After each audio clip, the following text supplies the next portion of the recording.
Party meet के बाद फिर कांग्रेस का मातमी चेहरा इस भ्रम में डाल गया देश को कि भारतीय राष्ट्रीय कांग्रेस सोनिया कांग्रेस की तस्वीर है या पाकिस्तान के बहावलपुर से आई हुई तस्वीर है। इसके अजहर मसूद को छुड़ाने के लिए जो राउफ अजहर ने पूरी तैयारी की थी, इस विमान अपहरण की पूरी भूमिका राउफ अजहर की थी और वो राउफ अजहर मारा गया। ये पूरी खबर अब बता दीजिए कि राउफ अजहर कौन है। इस काम को अंजाम दे दिया है अजीत डोभाल जी ने, उससे अमेरिका भी खुश है। 9/11 का भी जो सरगना है उसे भी निपटा दिया गया। अटल बिहारी वाजपेयी की सरकार के बाद रिटायर कर गए थे अजीत डोभाल और रिटायरमेंट के बाद लंबे समय तक लगभग 1 दशक तक अजीत डोभाल खाली थे। खलियर उस अजीत डोभाल का इस्तेमाल किया गया, इसीलिए कांग्रेस को अजीत डोभाल से अब नफरत हो गया है। नमस्कार, कैसे हैं आप? प्रधानमंत्री मोदी इतनी बड़ी बड़ी प्लानिंग बना करके टेबल पर उसे अंतिम रूप देकर देश के अलग अलग हिस्सों में जाकर के कार्यक्रम कर रहे थे। वो केरल भी चले गए, वामपंथियों को कांग्रेस का सच भी समझा दिया, अडानी के खिलाफ साजिश के बारे में भी बता दिया, पद्म अवार्ड बांटे जाने के कार्यक्रम की अगुवाई भी कर ली, देश में मॉक ड्रिल का माहौल भी बना दिया और पाकिस्तान को तबाह भी कर दिया। पाकिस्तान तबाह हुआ तो पाकिस्तान परस्त भारत में तिल मिलाने लगे। तुष्टीकरण के बोट पर नाचने वाले अखिलेश यादव ने कहा कि पीओके पे हमला करोगे तो चीन छोड़ देगा क्या? ऑल पार्टी मीट के बाद फिर कांग्रेस का मातमी चेहरा इस भ्रम में डाल गया देश को कि भारतीय राष्ट्रीय कांग्रेस सोनिया कांग्रेस की तस्वीर है या पाकिस्तान के बहावलपुर से आई हुई तस्वीर है। जी, बहावलपुर वही जगह है जहां से कंधार हाईजैक की कहानी रची गई थी। कंधार विमान अपहरण जब हुआ अटल जी की सरकार के दौर में, अटल जी की सरकार उस समय में नई नई बनी थी और भारतीय विमान IC-814 का अपहरण हो गया था। एक नई पीढ़ी पैदा ले ली, वो वोटर हो गई, उन्हें वो दौर याद नहीं होगा। और हम उस समय मास कम्युनिकेशन कर रहे थे जामिया मिलिया इस्लामिया से। जब ये अपहरण हुआ पूरा देश परेशान था, इंडिया गेट पर प्रदर्शन चल रहा था। अटल जी के ऊपर दबाव था कि जब नेता रूबिया सईद का अपहरण हुआ तो आपने आतंकी छोड़ दिए थे, आम जन का अपहरण होगा तो क्या आतंकी नहीं छोड़े जाएंगे? तब इस देश के इतिहास में पहली बार एक मुस्लिम गृह मंत्री बना था, वो जम्मू कश्मीर का था। आज जो महबूबा मुफ्ती है उसका बाप, इसी महबूबा मुफ्ती की बहन रूबिया सईद, मुफ्ती मोहम्मद सईद गृह मंत्री था और उसकी बेटी रूबिया सईद का अपहरण हुआ। कहते हैं ये पूरी कहानी मुफ्ती मोहम्मद सईद ने खुद रची थी। अपनी बेटी का अपहरण करवाया और खूंखार आतंकवादियों को छुड़वाने के लिए भारत सरकार को विवश किया। भारत सरकार को लाचार कर दिया गया क्योंकि टेलीविजन चैनल उस समय नया नया आया था। 24 घंटे के चैनलों का उस समय दौर बिल्कुल एकदम से शैशव अवस्था में था। इक्के दुक्के चैनल 24 घंटे के आए थे और टेलीविजन चैनलों पर मातमी धुन बजाया जाने लगा। 24 घंटे के चैनल पर सिर्फ और सिर्फ विमान हाईजैक का मामला चल रहा था। सरकार पर लगातार प्रेशर डाला जा रहा था कि रूबिया सईद गृह मंत्री की बेटी थी, एक रूबिया सईद के लिए इतने आतंकवादियों को छोड़ा गया और लगभग 200 लोगों के लिए क्या किसी को नहीं छोड़ा जाएगा? इस पूरे मामले में भारत सरकार को घुटने पर आना पड़ा और उस समय जसवंत सिंह विदेश मंत्री थे और भारत सरकार ने पूरी जिम्मेदारी अजीत डोभाल को दी थी। आईबी के सुप्रीमो अजीत डोभाल इस पूरी चीजों को लीड कर रहे थे। वही अजीत डोभाल आज की तारीख में नरेंद्र मोदी की सरकार में प्रधानमंत्री के सुरक्षा सलाहकार हैं। डोभाल तब लाचार हुए थे और वो तस्वीर इस देश को पूरी तरह से याद होगा कि कैसे भारत को उन सब को छोड़ना पड़ा। उन खूंखार आतंकवादी को दरअसल उसका सबसे महत्वपूर्ण था रऊफ अजहर। रऊफ अजहर ने ये पूरी प्लानिंग तैयार की थी। अजहर मसूद का छोटा भाई रऊफ अजहर, और ये रऊफ अजहर है, इसी ने पूरी स्क्रिप्ट लिखी थी। और उसके बाद हमें इस विमान अपहरण के मुख्य सरगना अजहर मसूद को छोड़ना पड़ा था। अजहर मसूद ने बाद में संसद कांड को अंजाम दिया। यही अजहर मसूद था। कहा जाता है कि जितने भी भारत में सीरियल ब्लास्ट हुए, सबके पीछे इसी की भूमिका थी। इसके छूटने के बाद ही 2004 में जब सोनिया की मनमोहनी सरकार बनी, उसके बाद देश भर में जो लगातार ब्लास्ट होते थे, माना जाता है कि सब इसी की भूमिका थी। अजहर मसूद के बारे में मीडिया में खबर प्लांट की गई कि वो रो रहा है। सच ये है कि अजहर मसूद भी मारा गया है। लेकिन सबसे अहम बात यह कि इस पूरे मामले की स्क्रिप्ट अजहर मसूद को छुड़ाने के लिए जो रऊफ अजहर ने पूरी तैयारी की थी, इस विमान अपहरण की पूरी भूमिका रऊफ अजहर की थी, और वो रऊफ अजहर मारा गया। ये पूरी खबर अब पुख्ता दीजिए कि रऊफ अजहर कौन है। रऊफ अजहर, यही रऊफ अजहर है जो अजहर मसूद का छोटा भाई है। ऑपरेशन सिंदूर में ढेर हुआ रऊफ अजहर। इस खबर को बड़ा हल्के में लिया जाता है। 14 लोग अजहर मसूद के परिवार के मारे गए। इसमें जो उसका छोटा भाई रऊफ अजहर है, वो भी मारा गया। रऊफ अजहर ने ही विमान अपहरण की पूरी स्क्रिप्ट लिखी, और विमान अपहरण, भारत की विमान जो है वो उसका अपहरण कराया गया। यही रऊफ अजहर है। ये निपट गया। मूल रूप से इस सबसे बड़ा यदि अपराधी आतंकी यदि कहा जाए तो यही रऊफ अजहर था, असगर मसूद से बड़ा खूंखार आतंकी। असगर मसूद का अब कहीं कोई चेहरा नहीं दिखाई देता। हम ये मान रहे हैं कि असगर मसूद मारा गया, क्योंकि जो मातमी तस्वीर आई इस पूरे परिवार की, उसमें सबसे बड़ा खिलंदर यही था। यही सबसे बड़ी जीत है भारत के सुरक्षा सलाहकार अजीत डोभाल जी का। कौन है रऊफ अजहर? रऊफ अजहर जैश ए मोहम्मद का कर्ता धर्ता मसूद अजहर का छोटा भाई है। यह भारतीय सुरक्षा एजेंसी का मोस्ट वांटेड आतंकी है। 1999 में भारतीय एयरलाइंस की फ्लाइट IC 814 के कंधार हाईजैक का मुख्य साजिशकर्ता यही था। मतलब सही मायने में कहिए तो ये अजहर मसूद से भी बड़ा खूंखार था। अजहर मसूद को तो हमने गिरफ्तार कर लिया था। अजहर मसूद तो तिहाड़ जेल में था। 1999 में अजहर मसूद तिहाड़ जेल में था, और अजहर मसूद, इसी अजहर मसूद को छुड़वाने के लिए इसने फ्लाइट इंडियन एयरलाइंस का जो IC 814 विमान है कंधार, वो हाईजैक का मुख्य ये खेल खेला। 24 नवंबर 1999 को काठमांडू से दिल्ली जा रही ये फ्लाइट जो है काठमांडू से दिल्ली आ रही थी। IC 814 को 5 आतंकवादियों ने हाईजैक किया था। उसे पाकिस्तान, अमृतसर, दुबई होते हुए कंधार, अफगानिस्तान से स्थित तालिबान नियंत्रित क्षेत्र में ले जाए गए। इस हाईजैक का उद्देश्य जैश ए मोहम्मद के नेता अजहर मसूद, अहमद उमर सईद शेख और मुश्ताक अहमद जरगर की रिहाई कराई। इस ऑपरेशन की योजना रऊफ अजहर ने बनाई।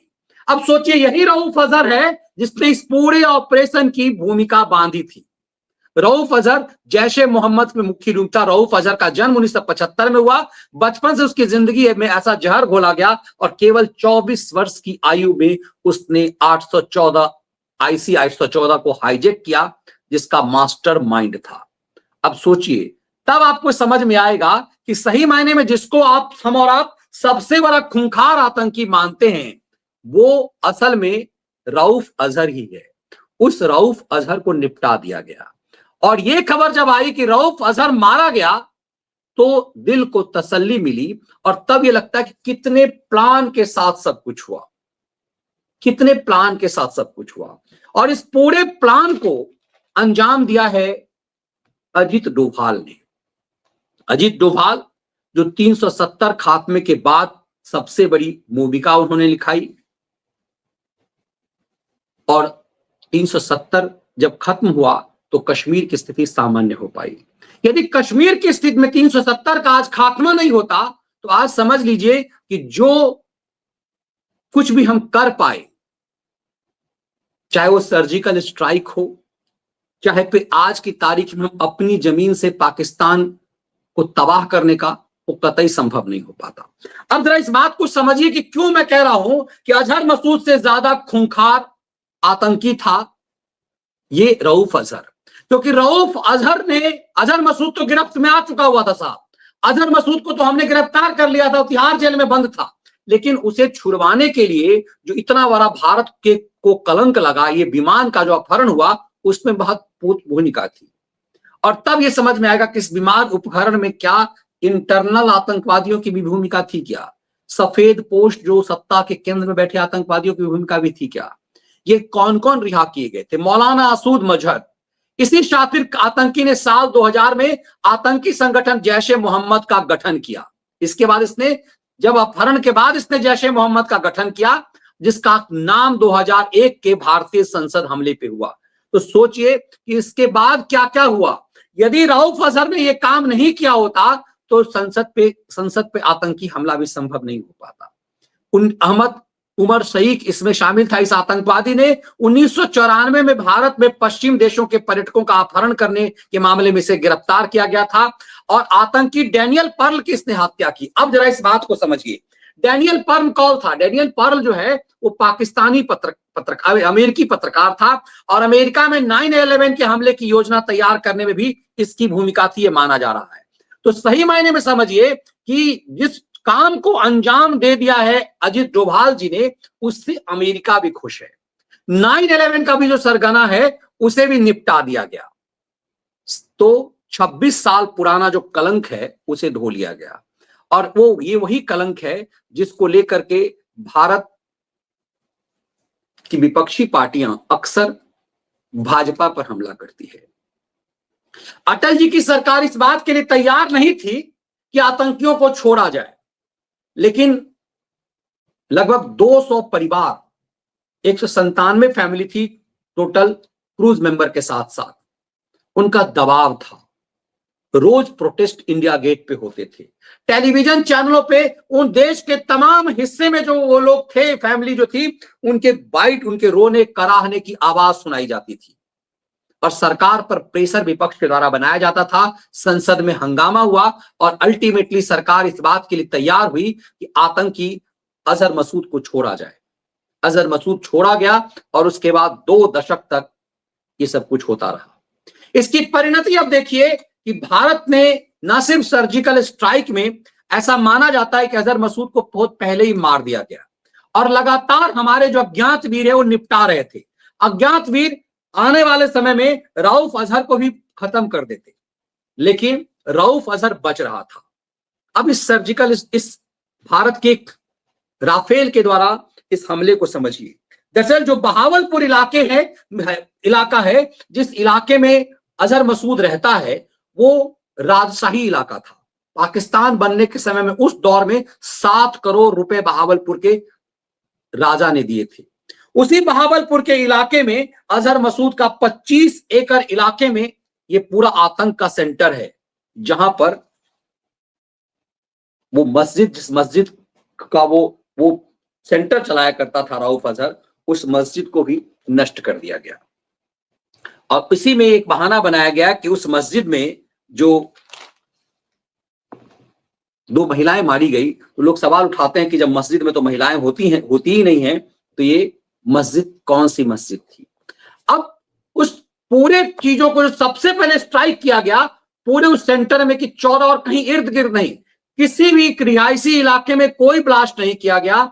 और राफेल ने एकदम सेंट्रलाइज तरीके से उन्हीं इलाकों का खात्मा किया जहां आतंकी जैश ए मोहम्मद का सरगना ये रऊफ अजहर रहता था। ये माना जा रहा है कि अजहर मसूद को पहले ही निपटा दिया गया। रऊफ अजहर ही भारत के इस स्ट्राइक का, भारत के इस हमले का केंद्र था। अब उसके बाद देखिए कि भारत क्या कुछ कर रहा है। ये सबूत और साक्ष्य पाकिस्तान से आ रहे हैं। दरअसल इस सब के पीछे पाकिस्तान की भूमिका थी। तब आपको लगेगा कि एक चीज, जरा दृश्य को समझिए कि पाकिस्तान अब ये खुद सबूत दे रहा है कि उसके किन किन इलाकों में क्या हो रहा है। रावलपिंडी इसके सेना का सेंटर रहा है। लाहौर वो जगह है जहां से आतंकवादियों को सबसे ज्यादा संरक्षण मिलता है। अब पाकिस्तानी खुद क्या बता रहे हैं, सुनिए। इतने नालायक आदमी है, जाहिल आदमी है। पिंडी फूड स्ट्रीट के अंदर जो ड्रोन हमला हुआ है, यदि पंजाब पुलिस यहाँ पे खड़ी है, मैं अंदर जाने की कोशिश की है। इतने नालायक आदमी है, जाहिल आदमी है। पिंडी फूड स्ट्रीट के अंदर जो ड्रोन हमला हुआ है, अंदर जाने की कोशिश की है। कह रहे हैं ये आसमानी बिजली गिरी है। शर्म नहीं आती इन लोगों को झूठ बोलते हुए। यार ये हमारे इदारे के लोग हैं, मुझे कह रहे हैं ये आसमानी बिजली गिरी है। मैं अभी जा रहा था वहाँ पे, इन्होंने मुझे कहा कि जी आसमानी बिजली गिरी है। यहाँ पे लोगों के अंदर खौफ व हरास फैला हुआ है, लोग अपने बच्चों को लेने के लिए आ रहे हैं। ये फूड स्ट्रीट के हालात है रावलपिंडी के, जहाँ पर सुबह ड्रोन गिराया गया है और पंजाब पुलिस और फोर्सेस खड़ी है वहाँ पे। वो कह रही है जी आसमानी बिजली गिरी है। शर्म आनी चाहिए यार। जी पंजाब पुलिस यहाँ पे खड़ी। ये आलम है कि ये अपनी पब्लिक को झूठ बता रहे हैं। और इस पूरे सेंटर को देखिए, ये अजहर मसूद को छोड़े जाने के बाद ये राउफ अजहर जो है, वो सामने आपको जो दिखाई दे रहा है, ये राउफ अजहर है उस समय का 25, और अजहर मसूद को ही छोड़ा गया भारतीय टीम के द्वारा इन सबको। और तभी हमने कहा कि पूरा अजीत डोभाल ने इस पूरे मामले का हिसाब कर लिया। क्यों मैं कह रहा हूं कि आतंक का बड़ा सेंटर था। और पूरी चीजों से लगता है कि जब मैं कांग्रेस को इस मातम में देखता हूं तो मुझे लगता है कि सही मायने में क्या अजीत डोभाल ने बदला ले लिया? क्या यही वजह है कि अजीत डोभाल के पीछे पूरी कांग्रेस पार्टी पड़ी हुई थी? अजीत डोभाल को साइड कर दिया गया। अटल बिहारी वाजपेयी की सरकार के बाद रिटायर कर गए थे अजीत डोभाल, और रिटायरमेंट के बाद लंबे समय तक, लगभग 1 दशक तक अजीत डोभाल खाली थे, खलियर थे। उस अजीत डोभाल का इस्तेमाल किया गया। इसीलिए कांग्रेस को अजीत डोभाल से अब नफरत हो गया है। अजीत डोभाल ऐसा नहीं कि नरेंद्र मोदी के समय में इन्होंने पूरे कारनामे किए। इंदिरा जी के दौर में भी अमृतसर में जो स्वर्ण मंदिर में जो भिंडरवाला को निपटाने का कांड हुआ, उसमें बड़ी भूमिका डोभाल साहब की थी। इसीलिए होता है कि किसका आप इस्तेमाल करें। सोनिया कांग्रेस ने आतंकवादियों का इस्तेमाल किया, माफियाओं का इस्तेमाल किया, बेईमानों का इस्तेमाल किया, उन योगेंद्र यादवों का इस्तेमाल किया, अंदर बंदरों का इस्तेमाल किया, और भारत में लूट का केंद्र। चूंकि सोनिया कांग्रेस को नेशनल हेराल्ड कांड करना था, 2G घोटाला करना था, कोलगेट घोटाला करना था, घोटाले दर घोटाले करने थे, इसीलिए उन्हें ऐसे लोगों की कतई जरूरत नहीं थी। आज आप देखिए पूरे कांग्रेस पार्टी को, इस बुड्ढे खड़गे को देख लीजिए, राहुल गांधी को देखिए, ऐसा लग रहा है कि नानी मर गई हो। तो जो मातम का पाकिस्तान में आतंकी संगठनों को है, ऐसा लग रहा है राहुल गांधी को उसी ढंग से है। जो बेचैनी पाकिस्तानियों को है, वही बेचैनी वहां दिख रही है। यही तस्वीर देखिए, अब इस तस्वीर को देखिए, आपको लगेगा कांग्रेस की जो तस्वीर है वो और इसकी तस्वीर एकदम एक है। ये तस्वीर कहां की है? ये तस्वीर उसी बहावलपुर की है। ये तस्वीर बता रही है, ये राउफ अजहर की मातम की तस्वीर है। राउफ अजहर के मारे जाने के बाद पूरी आर्मी है। ये देखिए कि राउफ अजहर, ये बाद में पता चला, शुरुआत में पता ही नहीं चला। ये पाकिस्तान और उसकी आर्मी ने इस बात की घोषणा बाद में की कि राउफ अजहर मारा गया। अब राउफ अजहर इतना बड़ा था कि पाकिस्तानी झंडे के द्वारा उसको अंतिम विदाई दी गई। उसका फातिया पढ़ा जा रहा है। फातिया पढ़ने में जो मातम होता है, वही मातम कांग्रेस के अंदर आपको दिखाई दे रहा है। यह फातिया राउफ अजहर का बताया जा रहा है कि राउफ अजहर का है, और तब समझ में आता है कि राउफ अजहर के इस फातिया पढ़ने का जो सेरेमनी हो रहा है, उसमें अजहर मसूद क्यों नहीं है। और एक खबर फैला दी गई पाकिस्तानी मीडिया के द्वारा कि अजहर मसूद ने कह दिया है कि हम भी मर ही जाते तो अच्छा होता। इतना बड़ा खूंखार आतंकी क्या ऐसा शब्द कहेगा क्या? इसका मतलब है कि अजहर मसूद पहले ही निपटाया जा चुका है। तो सही मायने में ये ऑपरेशन सिंदूर जो है, वो 26 साल पुराना भारत के ऊपर दिए गए उस घाव का बदला है। सिर्फ 26 साल पुराने उस घाव का बदला नहीं है। इन 26 सालों में सोनिया के मनमोहनी सरकार के दौरान जितने भी आतंकी हमले हुए, उस सब के पीछे अजहर मसूद के जैश ए मोहम्मद की भूमिका थी। उस सब के पीछे राउफ अजहर की भूमिका थी।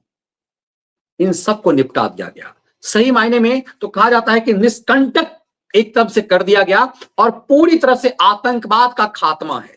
अब जिस तरह से पाकिस्तान के अंदर लगातार खुद ही पाकिस्तान ने भारत के अमृतसर इलाकों में अटैक करने की कोशिश की, तो भारतीय आर्मी ने उसको पूरी तरह से वहीं हवा में नष्ट कर दिया। और कहा जा रहा है कि पाकिस्तान के लाहौर, कराची, इन सब इलाकों में जबरदस्त धमाके हो रहे हैं। ये कराची में लगातार कराची में धमाके हो रहे हैं, लाहौर में धमाके हो रहे हैं, और ये सब चीजें पाकिस्तानी खुद ही स्वीकार कर रहे हैं कि क्या कुछ हो रहा है। ये चीजें दूसरों को बताने की जरूरत नहीं है साहब, ये पाकिस्तानी खुद बता रहे हैं कि वो तबाह हो रहे हैं। पाकिस्तानी प्रधानमंत्री खुद रो रो करके बता रहा है। देखिए, ये हमने ट्विटर पे डाला है, उसे जरूर प्ले। शहबाज शरीफ कह रहा है कि कोई मदद नहीं कर रहा है, हमारी सिर्फ हमारे तुर्की के प्रधानमंत्री से हमारी बात हुई और वही सिर्फ हमारी मदद कर रहा है। ऐसे कंडीशन में तब आपको समझ में आएगा कि ये क्या प्लान है। दरअसल इस पूरे खेल को निपटा रहे हैं मोदी के अजित डोभाल। ये पूरी प्लानिंग डोभाल की है, और पूरी प्लानिंग मोदी और डोभाल की है। इस पूरे मामले की अगुवाई व्योमिका सिंह और सोफिया कुरैशी को दी गई। सोफिया कुरैशी एक पिछड़ा पसमंदा मुसलमान और व्योमिका सिंह एक सिखनी। इसके द्वारा भारत ने एक मैसेज दिया है कि पाकिस्तान की आर्मी चीफ ने जो ये कहने की कोशिश की कि हिंदू और मुसलमान दो अलग अलग कौम हैं, ये उसका फरेब है। और भारत में एक पिछड़ा मुस्लिम परिवार से आने वाली सोफिया कुरैशी और सिखनी वीरांगना, इसे एक मैसेजिंग के रूप में रखा गया कि तुम्हारे इन आतंकी गुर्गों को नष्ट हमारी इन दो महिलाओं ने कर दिया। ये अलग बात है कि हमने इसका अलग विश्लेषण आपको किया, उस विश्लेषण को भी जरा सुनिएगा उसे। तो शुरुआत में थोड़ा उसमें टेक्निकली गड़बड़ी होने के कारण दिक्कत हुई। ये मैसेजिंग है।